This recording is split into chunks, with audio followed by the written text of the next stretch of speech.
Welcome to the Coffee with Karen podcast, a weekly chat show discussing everything from holistic health to current affairs from a mental, physical and spiritual perspective. Get your weekly cup of positivity with a sprinkling of woo-woo.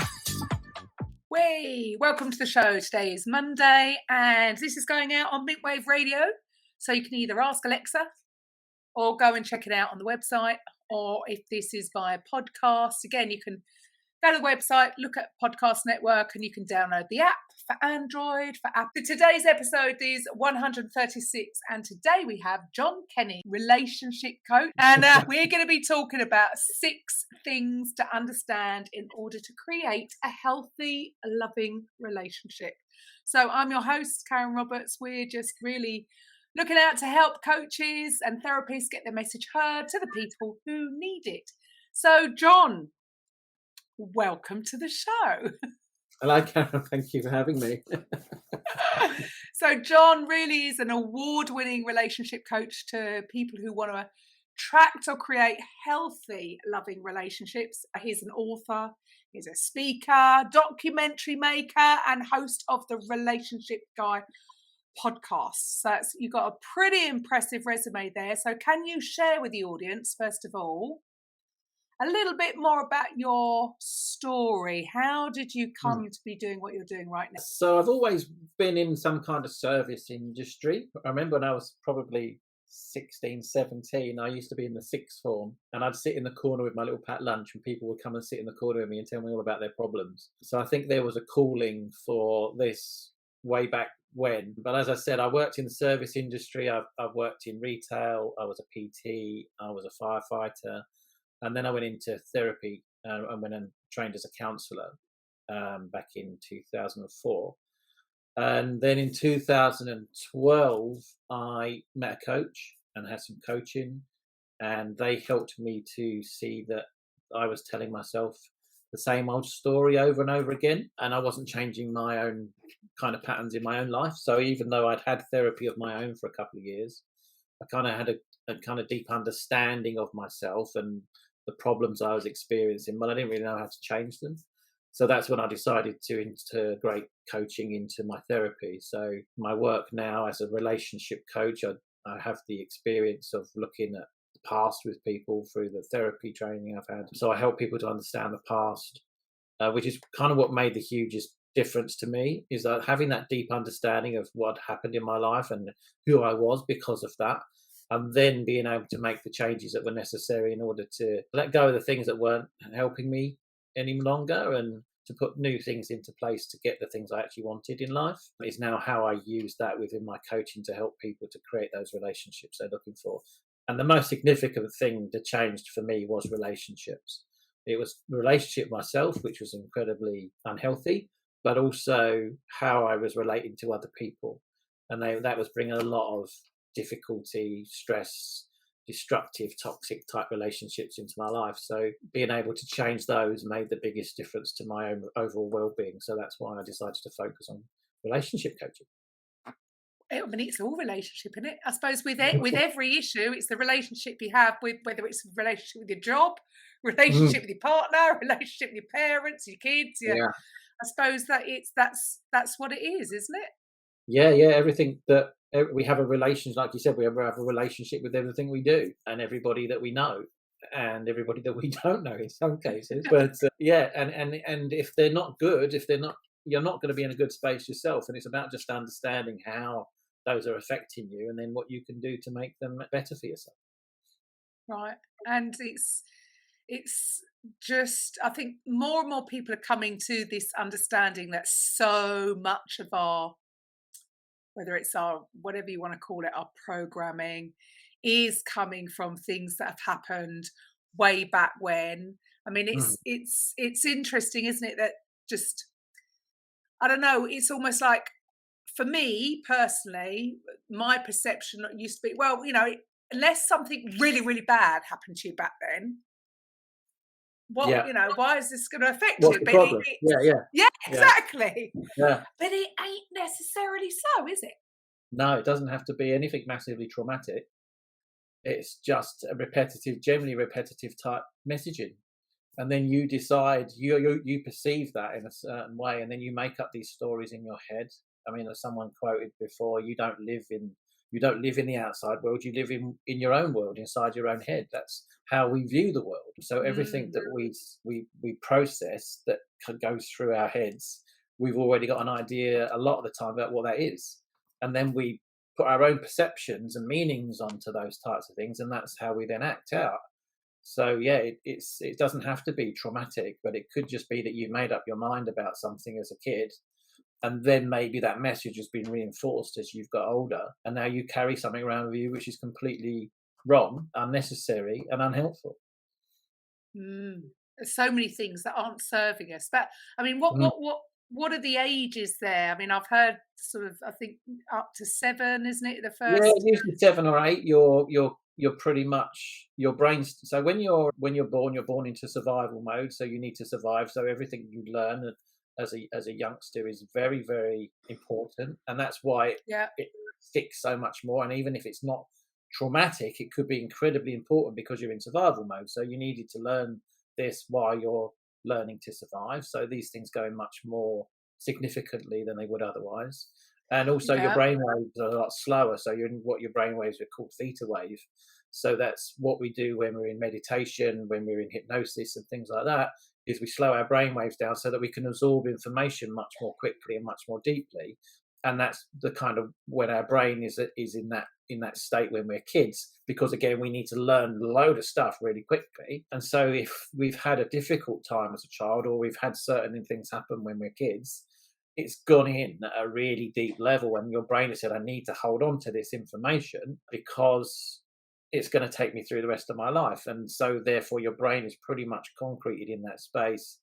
A lot of that stuff is learned there, and then obviously our brain is constantly molding to situations. And if we get the same experiences come up, or our brain starts to see things in certain ways, then again that all that stuff gets reinforced. So we build more neurons in our brain which concrete all of this learning at a deeper level. And it's about then recognizing that we need to change the way that we see things. And although we can't get rid of those neurons because they're already in our heads, we can start to build new ones. Neuroplasticity is what that's called, in order to change what we're going to do moving forwards.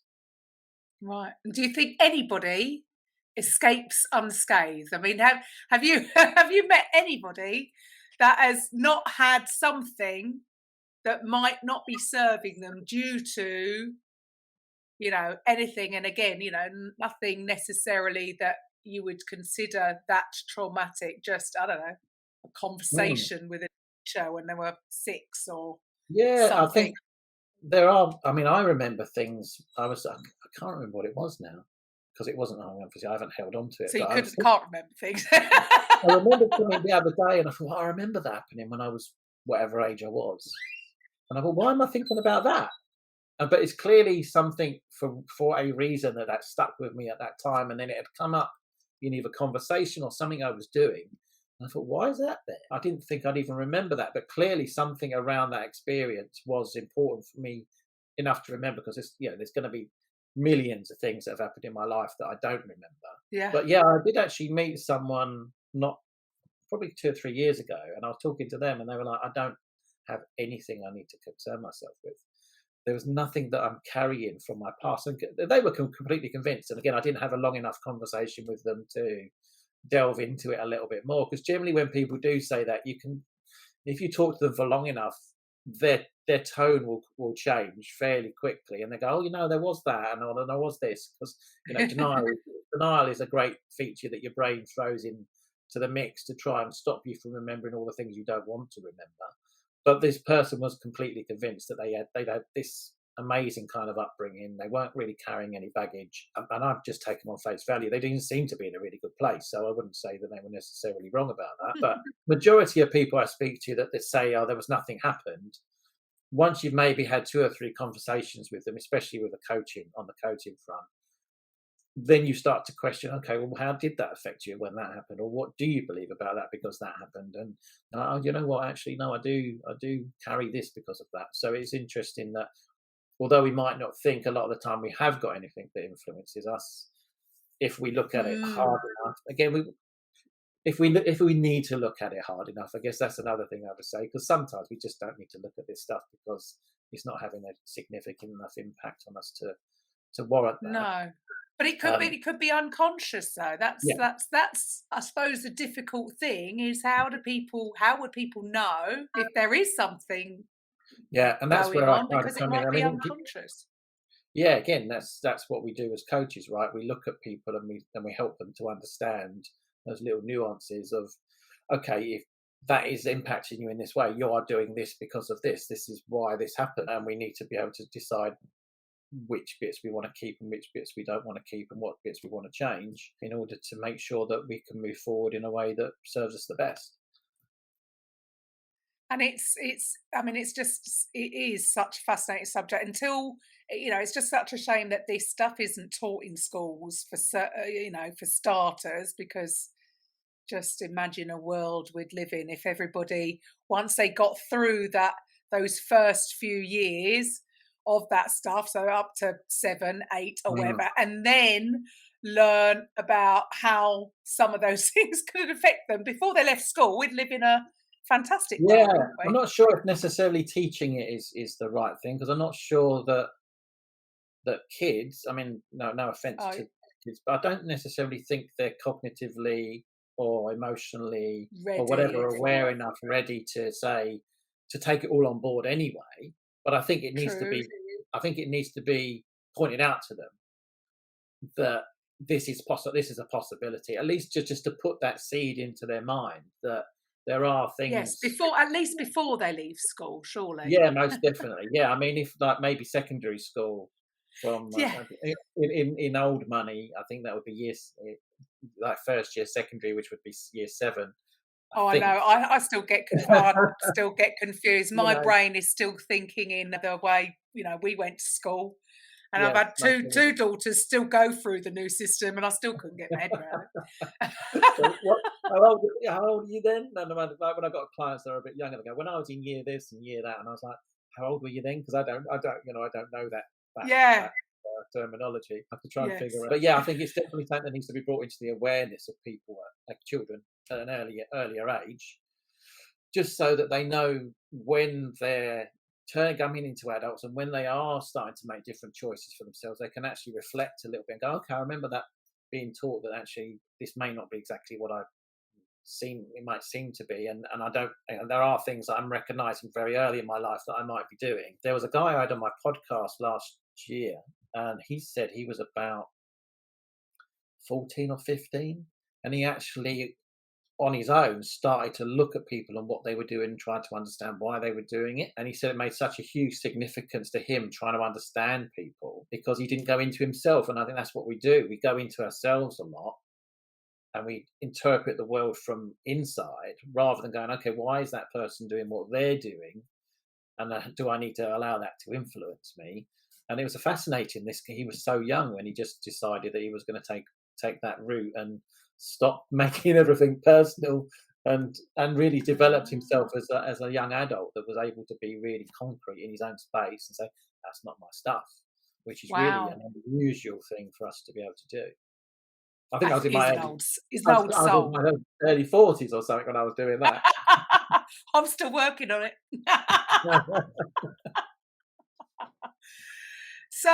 Well, today's topic: 6 things to understand in order to create a healthy, loving relationship. So, Mm. is this, okay, we're talking about different sort of relationships you can have there, but is your main focus really on helping people with their, significant others, or what is your focus these days? Yeah, so this will all help in all relationships that you have.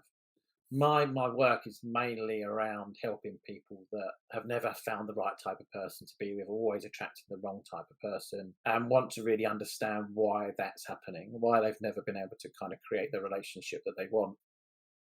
And in some cases, they're already in relationships which aren't particularly the way they'd like them to be, and it's sort of strategies around how they can change the dynamics of those relationships that they're already in, or if they necessarily want to be or need to be there moving forwards as well. But it is mostly around that intimate relationship that you have with somebody, although all the work that I would do with somebody, you can take that into all manner of relationships. But these 6 things are mostly geared towards an intimate type relationship. But as I said, you can look at some of these because they will relate to every other relationship that you're experiencing at the same time.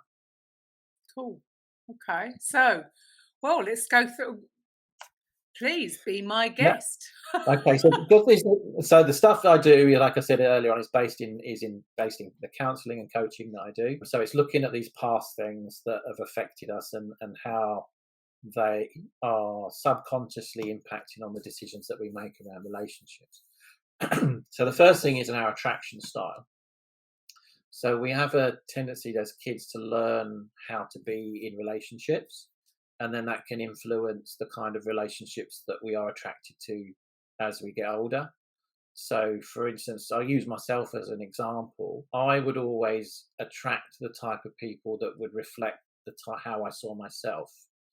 So, my ideas around me were that I was never good enough. So, I would attract relationships which would prove to me that I was never good enough. So I'd always choose people that had very high expectations, wouldn't really put themselves out for me. If I did 100 things, 101st thing I did was wrong, and that's the thing that they would pick on. And so that would make me then feel really bad about myself, because I was looking to attract people to my life that would fulfill that idea of that I wasn't good enough. So I would attract people that had issues. So I would find that I would have a very instant attraction to somebody, and then obviously getting to know them, would realise they had maybe a traumatic childhood, had issues with around rejection or abandonment, and so they were quite needy and needed people to fulfil a space for them, which I would then try and step into. So I would try and fix them or make them feel better. And again, that sort of stuff came from my childhood, where my parents didn't have a particularly happy relationship. I was always trying to make everybody feel better, but it never worked because they weren't particularly happy being in a marriage together, and that's why they separated when I was 9, because they weren't happy in their marriage. But no matter what I tried to do, I then started to self-reflect on that. No matter what I do, I can't make people happy. So again, that kind of fed into this: I'm not good enough, I can't make people happy. And so I would attract the type of people into my life that would fulfill that idea. So understanding what our attraction style is will give us a good insight as to why we find certain people attractive, and in a lot of cases why we might get that kind of butterfly kind of gut instinct feeling when you meet someone that you feel instantly attracted to, that actually it might not be a healthy space for you to step into. And again, if it is a healthy space, then great, you might find you get the butterflies. I mean, I had a friend of mine who met someone at a party, said that's the person I'm going to marry. They got married, had kids and everything else, because he had a healthy attraction style. So he knew that person would meet, and he had a very healthy upbringing with his family too. So there was a link there to the fact that he had this very healthy upbringing. He was very clear on his idea of the kind of person that he wanted to have a relationship with. He told himself that most of his life, and when he met them at this party, he was like, that's the person I'm going to marry. Luckily enough, she was on the same wavelength, which again, generally we are. We vibrate at a very similar energy. So if I'm vibrating on an energy where I need someone to like me and I want to fix them, they're vibrating on an energy where they need to be fixed, or they believe they need someone to come in and fulfill that need for them. And so we resonate very well on the same sort of level. So yeah, it can be a healthy thing, but again, if it's holding you back and stopping you from finding the person that you're looking for, it's likely that you've got a quite a maladaptive attraction style going on. So it seems crazy though, doesn't it? When you say it like that, it's like, well, hang on a minute, the one who got it right, they didn't have an issue. Why is it that we seem to be attracting?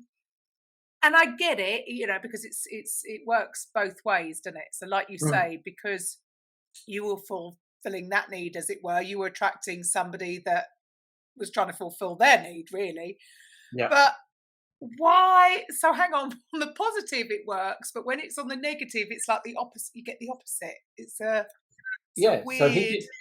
So my friend didn't have any hang-ups that I had as a kid because he grew up in a Mm. really healthy environment with his parents. I used to love going to his house because it was always fun and jolly and loving and caring and supportive. And I always felt like I wanted some of that. So and then again, he had this clear idea of what a healthy relationship needs to be. He didn't have any kind of maladaptive idea about what he needed to feel it fulfilling somebody else. And so when he met the person that he met, he had a clear idea about the kind of healthy relationship that he wanted, what that looked like. And again, they met each other and attracted each other on that level. Whereas what I did was form these ideas about relationships that weren't healthy. And my Yeah, role but that's all unconscious. See, that's my yeah. thing. It's almost like, so when you're very conscious Mm. about what it is you want, rather than it's the unconscious that's driving. Is that what I'm hearing? Yeah, well, he was still very unconscious. He just had very good experiences, very healthy experiences of a relationship. So he wasn't necessarily consciously going out there looking for somebody who met that criteria. He was just already on that vibration, on that level, Right. so that when he did see somebody, so he wouldn't look at the people that I looked at. We had completely different, we go out clubbing or whatever, we would never find the same people attractive, or maybe to look at, but not the energy they were giving off, because he was Mm. like going, "Oh no, I don't want to go anywhere near that," subconsciously, because that's not going to serve me, because that's not what And I you were need. like, yeah, And vice it's versa. Vice versa. When I met healthy people, as in that they were like secure, and I'll talk about something else in a second, but if they were like secure and healthy and, you know, were confident and had a good idea about what they wouldn't hit my radar. And I would like they would like be interested in me sometimes. Maybe I'd be like, I'm not interested, because they wouldn't trigger that stuff Ah. inside of me. And also, if I did start to date them, it wouldn't feel right. So I would then quite quickly either self-destruct or walk away from the relationship, because I didn't know how to be in that healthy relationship space. Right. So Mm. okay, so somebody's in that. Somebody Mm. out there is listening and going, "Oh, that'll be me." Yeah. How do you change that then? So with your attraction style, it's really just really uncovering what it is and noticing when. So again, I my gut instinct would kind of mislead me. I'd find that I was instantly attracted to people, and if that ever happened after I became aware of it, I'd question that. I remember once there was a lady I met, and we were having a business meeting. I basically just wanted to jump across the room and leap on her. And I thought that's a very strange reaction to have towards someone. And then as I sat back, I thought, oh, I bet that's my attraction style being sort of triggered. And as Mm. again, I got to know them a little bit better and found out that they had terrible trauma with their parents as kids, both losing both of their parents. And then when I realised it was my attraction style, I no longer found them attractive. When I Wow. thought, So actually, is this? being aware. So awareness is key. Yeah. So when I So thought, then actually, is bringing it this? conscious. Yeah, so I brought it into my consciousness. I thought, is this because they're attractive, or is this because something inside of my subconscious has been triggered? And then the next couple of times I saw them, I thought, I just don't find them attractive now. Whereas before, Wow. I'd have gone with that because I wasn't questioning it. And then Yes. after a certain amount of time, that would have then shifted, or it would become quite toxic or destructive in the space that we were kind of trying to have a relationship in. But it was that kind of, okay, let me question this. And then finding out a little bit more about them. Again, I found out about their trauma. I thought that was clearly something I was attracted to. And that's what made me realize, that kind of concreted to me, that that's the kind of person that I would genuinely look for, because that instant urge to want to have to jump at them, to put it blunt, was my brain saying, this is something that you're attracted to. Wow. Whereas actually, when I realized that what I was doing, I wasn't attracted to them at all. Right. So that is, so yeah, okay. So that makes then a lot of sense why you need to figure it out first. Yeah, What yeah, is that trigger? definitely. Yeah, most Yeah. definitely. And again, what need it's meeting inside of you. So it could, because it was making me feel that I wasn't good enough, because it was making me feel like a failure, because it was making me feel that I was never good enough for anybody. that's that's what my brain was making me go for all the time, and that's why I was attracted to these types of people, because it was a familiar experience. Right.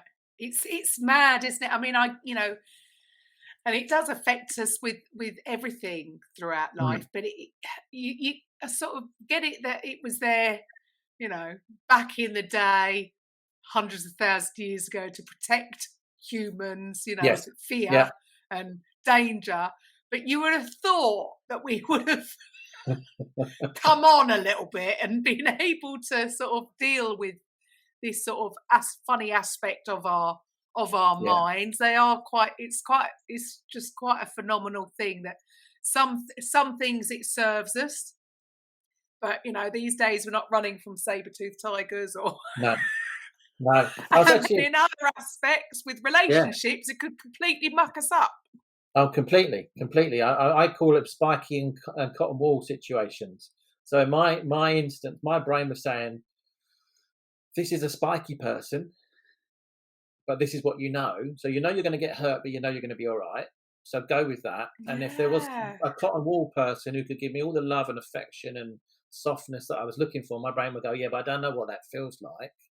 So I would avoid those. They wouldn't be on my radar of attraction because I didn't know what that felt like. And my brain was going, yeah, we don't know. We know this, so we'll do this. Yeah. We know what it's going to be like. So let's do this. So Even though we know it's not going to end well, it's spiky and it's going to hurt it's me. still going to go there. Yeah, I'm still going to do it. And again, I would avoid all the cotton wool stuff because it wasn't something my brain was used to. Yes. It's funny You how say we about work. other areas of your life. I was actually talking to someone this morning about work. So when I first started as self-employed, I would attract a lot of people that I was working with that wouldn't follow through with what they promised me that they were going to do. And that again was my attraction style. I was used to being let down as a child because the things that I was told were going to happen wouldn't happen. And so therefore I would, as an adult, I started to attract a lot more relationships in business where people would tell me they would do things and they wouldn't do it. And again, I was attracting them into my life because I didn't believe that anybody was ever going to follow through with what they said they were going to do. And when we talk about love languages, words of affirmation as one of the love languages, the primary love language that we have is my bottom of my list. Because I don't believe necessarily anything that anybody says on face value. They have to show. I get that. Yeah. They have to show me in a different way for me to be okay with the fact that this is someone I can trust. This is someone I can connect with. This is someone I can have a relationship with. So my main love language is to do things for me. If someone makes time, so there's 5. There's words of affirmation, physical touch, people making time, people buying you things, and people doing things for you. And my mate, so we all have a mixture. So if someone tells me they love me, then I'm going to hear it, but I won't necessarily believe it unless it comes with something else. So if they're giving me a hug at the same time and they've made a special journey to come and see me, then I might believe the words they say because they're actually doing more than one of the love languages that makes me feel, okay, this is genuine. But generally, if people acts of service, so if people do things for me and they follow through with the things they're going to do, I actually feel like someone cares. And I find that sometimes really difficult to accept. And it makes me a little bit emotional just talking about it now because it triggers something really deep inside of me that I didn't experience as a kid. And that's what I was really longing for as a child. So that's when I can tell, actually, this means the most to me because I can really feel it. Whereas someone will say something to me and I won't really register because I don't feel that it's genuine or true or it's ever going to happen. So figuring out what your, going off topic a little bit, figuring out what your love language is quite also right. important. So the first one was figuring out what your trigger was. The next one's figuring out which love language. Yeah, which is nothing to do with the 6 of things that I'm going to talk about. Okay, sorry. But it's still a great thing to know. The second one of the 6, if you want to talk about that, is the attachment style. So our attachment style is something we develop in very early childhood, and we can either have a secure or an insecure attachment style. It's something that's been proposed since about the 1950s. And what they noticed in kids when they were toddlers and babies even was that if we create a secure bond with our primary caregivers as kids, we generally then have a secure bond in relationships as adults. As I was saying about my friend earlier on, he grew up in a healthy environment, so he grew up with a secure attachment. I grew up in a fairly unhealthy environment, so I grew up with an insecure attachment.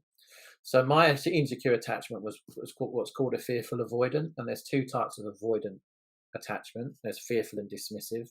So as a fearful person, I would full on at the start of a relationship because I really want to connect with someone. I really want to be loved. I really want to be with somebody. And then the relationship gets to a certain level and then defenses kick in, resistance kicks in. And my brain says, oh, this is too much now. And I start to avoid that relationship because I don't know how to be in a space for too long, which is lovely and happy and full of romance. Whereas a dismissive avoidant is someone who is so fearful of being in a relationship, they just dismiss the idea of it altogether. So they have a lot of friends with benefits type relationships, a lot of relationships that are very surface level, because to consider connecting with someone at a deeper level to them is just too uncomfortable. So you might see them a few times or whatever, and then all of a sudden they'll disappear, or they'll just not really be interested to see you anymore, or you'll just never get much out of them because they're too avoidant of being connected to somebody. Right.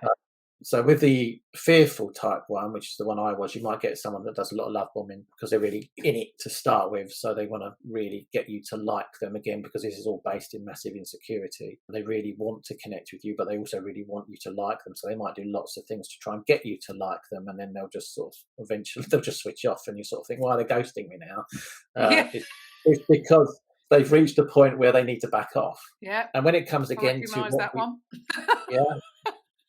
when it comes to what we attract, is they then go quite nicely with the next type of insecure attachment, which is an anxious attachment. Generally, as kids, rather than avoid the difficult situations they were going through, they were needy, clingy, screamy, try to get the attention that they were missing by acting out in a certain way. And again, they would have a tendency to do that in adult relationships as well. So once they have their barriers sort of drop down, and someone, especially with a fearful avoidant, if they've given them loads and loads of really nice stuff for a certain amount of time, they then might start trusting this person, and then when that person starts to withdraw from them, they'll chase, they'll become clingy, needy, they'll become very anxious. As they start to have feelings for someone, it triggers anxiety basically, so they will start to maybe check on people a lot, want to know where you are all the time, because they feel very insecure caring about you.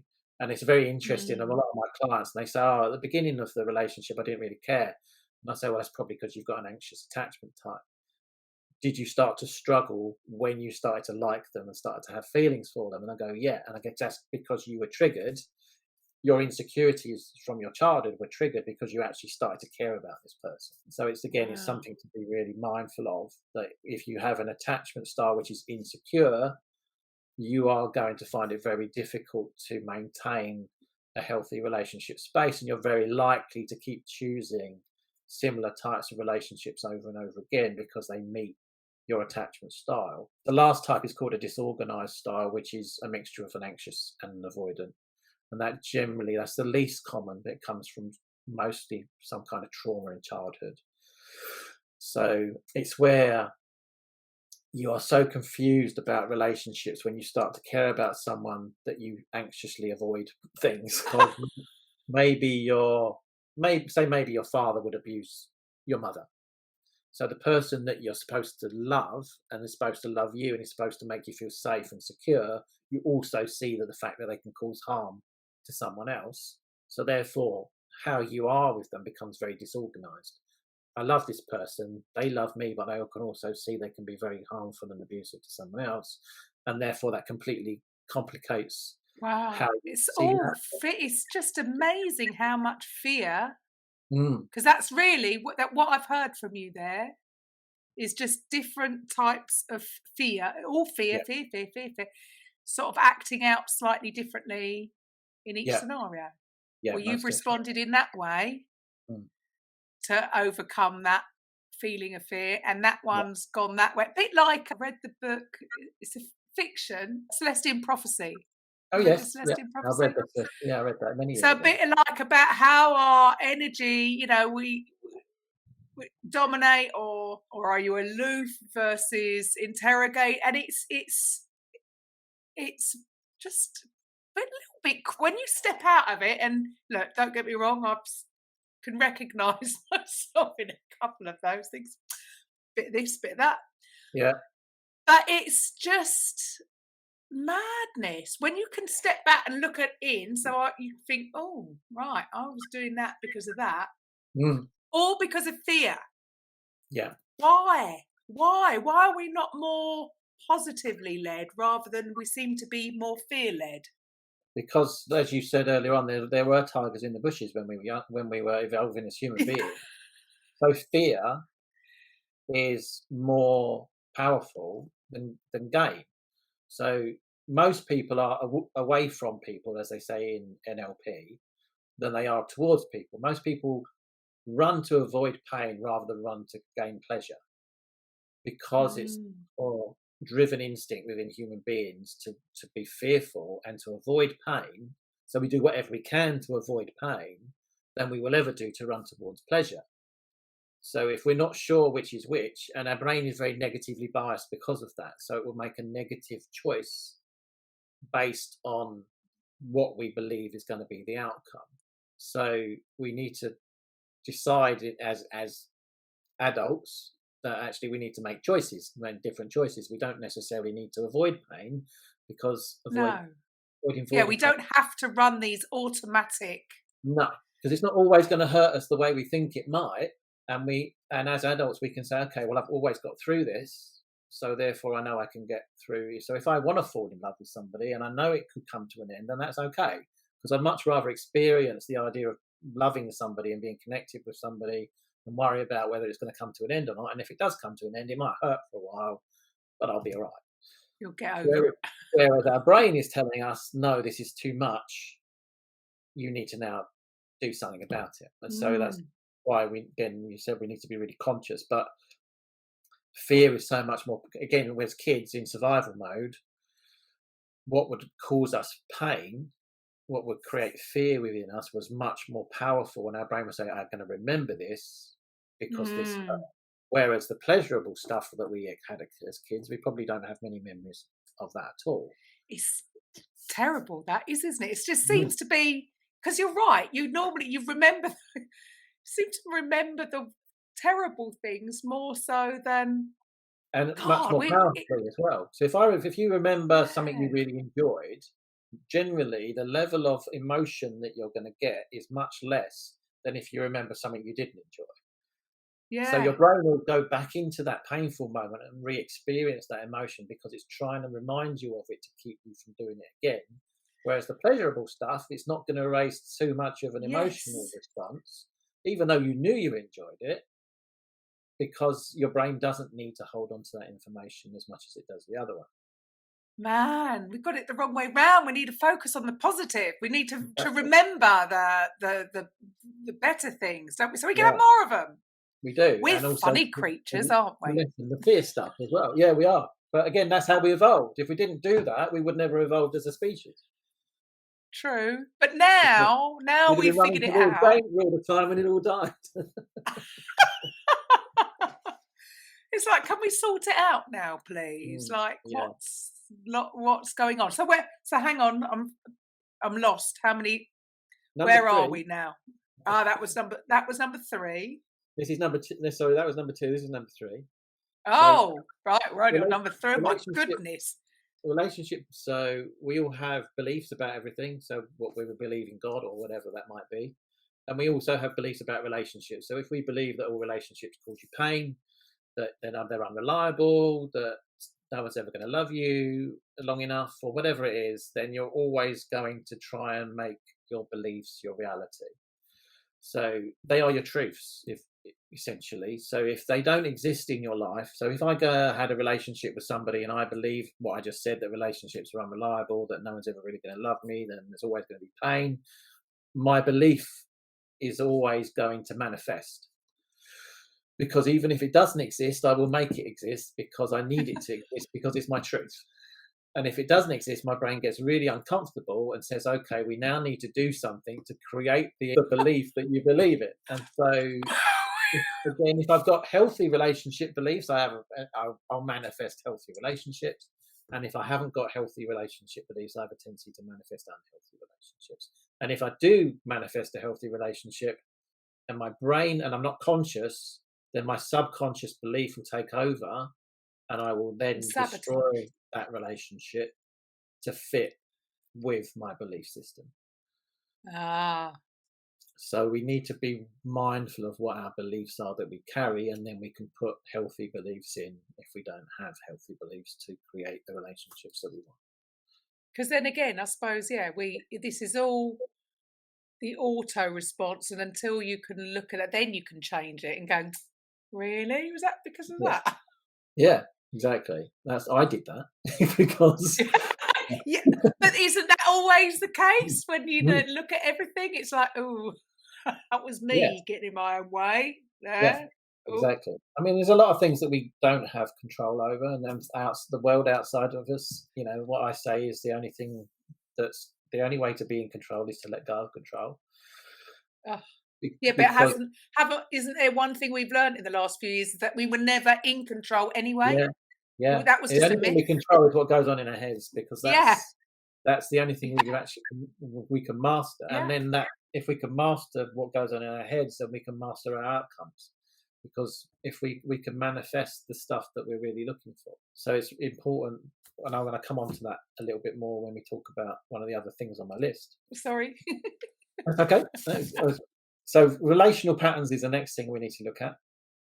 So we all have generally patterns we like to follow in life. We'll do some things the same over and over again because, again, we're comfortable in that space. Your brain doesn't really like change. So it has a tendency to want to do what it knows all the time. Again, one of my sayings is the only thing that's constant in life is change. So we need to become comfortable with change. But if we have built a relational pattern, so we choose the same types of people over and over again, then that can lead us to never creating the relationship that we actually want or attracting the relationship we want, because we'll keep repeating the same types of patterns. That's because our brain says, oh, if that's not good for me, if that's unhealthy, that's okay because that's what I'm used to. And again, it feeds the other things like beliefs and stuff as well, because we are choosing the same types of patterns to follow. So if you recognize that you've got a certain relationship pattern, maybe they always end the same, there's always the same type of person, you find yourself in very similar circumstances, it's really important that you address that if it's not serving you to create the one you want. Wow. Again, as I said earlier on, a lot of these things play out in other areas of our life. You might have a work pattern that you do as well. There are other things that we do that can cause us to follow different types of patterns. We could just get stuck in little cycles. Yeah, it's generally like when someone says, oh, this is just who I am, or this is me, or this always happens. If that's the kind of things that you hear or see or do yourself, it's generally because we're stuck in some kind of pattern and we're not consciously aware of the idea that we can change them. But what you're saying is you can. You can. Yes. You can. Yeah. Everything can be changed. I mentioned the word resistance earlier on. This is the next bit. Because we're so used to doing things a certain way, because we're so comfortable with doing things a certain way, our brain can resist because it loves the familiar. So it's really important that we recognise that when we do try and put changes into place, that there can be a certain amount of resistance to take us back to what we're used to. I had a client a couple of years ago who did exactly that. She finished her sessions and then about 3 or 4 months later was on the phone in tears saying, I've ruined everything. I've got this relationship and I'm doing this and I'm doing that, and everything I ever learned has all gone down the pan and everything like that. And I said, that's okay. I said, that's just your resistance kicking in. You're trying to go back to as you were before, and now it's really important that you focus on everything we've ever done together as in the coaching and the things you're putting into practice in your life at the moment, and just be concrete in those things and keep telling yourself that this is okay. kind of placate your brain, tell it it's all right, this change is all right, we're doing well, this is what we want, and just to keep on those things. And a couple of months later, she was back on track, and everything was good. But it took her a little while Right. to overcome the resistance that her brain was trying to take her back to everything she'd ever done before, because it felt really uncomfortable being of that space. There you go. Another sort of reminder of just, the comfort zone's not a great place to be, but you've got to work through. You've got to work through it. But Yeah. well, at least she had you so she really could have easily just split it Yeah, out. if she hadn't reached out to me, she could have Yeah. just sat there and just sort of self-destructed like she was trying to do. Again, really, really hard. One of the really bigger issues was the kind of how she spoke to herself and how she would berate herself and put herself down. And again, that's what she was. A lot of the stuff she was saying, "Oh, this isn't working. I'm rubbish," and all that kind of stuff. And then that was really making her feel like she wasn't going to kind of come through the other side. But again, just Wow. consciously being aware of how she was talking to herself, how she was being, and what her brain was trying to do, helped to just to go, okay, no, this is fine. I'm all right now. I can move through this. It's going to be a little bit uncomfortable, but I'm all right. And it just took her a few weeks of kind of going back into the work we'd done previously to allow her to move through it. And I haven't heard from her again, so I'm hoping it's That's a good thing. I'm hoping that's a good thing. That's a good thing. Mm. So you're empowering people to basically break their, if they've got bad patterns, to break their patterns so that they can go and live the life that they want. And no, it's okay when resistance comes up. It's just resistance. It's just your brain saying, I'm not really sure about this. Please tell me it's okay. And again, so we come into the idea of kind of self-soothing and things like that. This is okay. I mean, yeah, we're going to be all right. But if our brain's saying this is not okay, we're not going to be okay. This is taking me into a space that I'm really fearful of, or this is going to cause me some sort of pain, or I'm just unused to it. Then if we keep listening to that, we're going to keep slipping back into what we've always done. Right. Which Our then bodies brings are lazy, aren't they? They just want... Yeah. Your brain likes the path of least resistance. It likes the familiar. So it will do everything it possibly can to take that. Even though if there was just a button, we could go, no, but I want this. And just have a flip of the switch and go, you're not going back that way. Which superbly brings us on to the next bit. Which is our want and give lists. So we need to know what we want in a relationship. You know, if we don't know what we want, it's really hard to aim for it. Most of us carry around a don't want list. So when I ask my clients what they want in a relationship, generally they'll reel off, well, I don't want this, I don't want that, and I've had enough of this and this person, and I don't want to meet anyone like that again. And I say, okay, so why are you focused on everything you don't want? Because as we probably know, where your focus goes, your energy flows. And if I go to the park avoiding treading dog poo, well, I'm looking for a dog poo. You know, and again, so we need to be focusing on what we want in a relationship. I know there's a lot of stuff that goes on around now about kind of entitled type people thinking they can just have whatever they want and setting their sights really high. I think we need to find a balance there. And when I talk about a want list, I'm talking about the fundamental things like, do we have the same values, principles, want the same things in life? Are we similar personality types, but also have a very kind of independent way of kind of being ourselves as well, which is, again, something I'm going to talk about in a second. But yeah, so it's all about what kind of person do I want to be with? We can then start to set our sights on creating that type of idea of that person and then focusing on that. And then we have part of our brain called your reticular activating system, which is your RAS, which kind of is I'm going to go and look for things that you want in your life. So if I said, when you go out next time, look for as many red cars as possible, you'll see loads of red cars because you're actually focusing on looking for red cars, which you wouldn't see otherwise. But you would also notice them when you weren't looking because you'd switched on the part of your brain which looks for what you want. And also that brain is what's called selective filtering. So it filters out the things you're not looking for, the things you don't need to remember. So it looks for what you want and it also gets rid of the things you don't want. So therefore, the person you're actually looking for, subconsciously when you're out and about, your brain will go, oh, that's the person. There's a person over there that's got all the things that you're looking for. And fits that. So that's why you've got to be so specific rather than just vague, and it can't be just superficial rubbish. Yeah, and of I a wouldn't say, certain look or a height or a yeah, exactly. Or whether they like, I mean, liking the same music and liking movies and stuff is good, but it's not a fundamental thing that's going to make or break a relationship necessarily. So it's kind of the deeper stuff that you want in somebody rather than the things you don't want. And then another thing is again something to do with the resistance and all the other kind of things that we talked about, especially your attachment, is what you want to give to a relationship. So we can't expect somebody to give us loads of stuff in a relationship if we're not prepared to give it ourselves. But there can be things within us that which need that. We need someone to give it before we'll reciprocate. right. Or But we'll is reach that a not point. fear? Is that not coming from Yeah, fear? we'll come back to fear again. But there's also that kind of thing about reciprocating too. So again, I need to be The comfortable. love languages, or whatever you Yeah, but I need to be comfortable with what I give. So if I'm not going to give of myself to a relationship, again, I'm not going to connect. So I might again attract the wrong type of person. So if I'm very guarded and trying to keep myself safe and secure all the time, I'm likely to attract someone that's going to want to knock those barriers down, hmm or someone that likes a challenge type thing. Whereas if I'm a bit more open with the idea of giving in a relationship, I'm likely to find someone who likes to do that too. So they're not going to see me as hard work. They're not going to be attracted to me because I'm hard work. They're going to be attracted to me because I'm open and vulnerable and prepared to give of myself to a relationship. But I also need to do Right. that to overcome my fear. So if I can tell myself I'm okay with the idea of connecting, and if I connect and it hurts, then that's okay.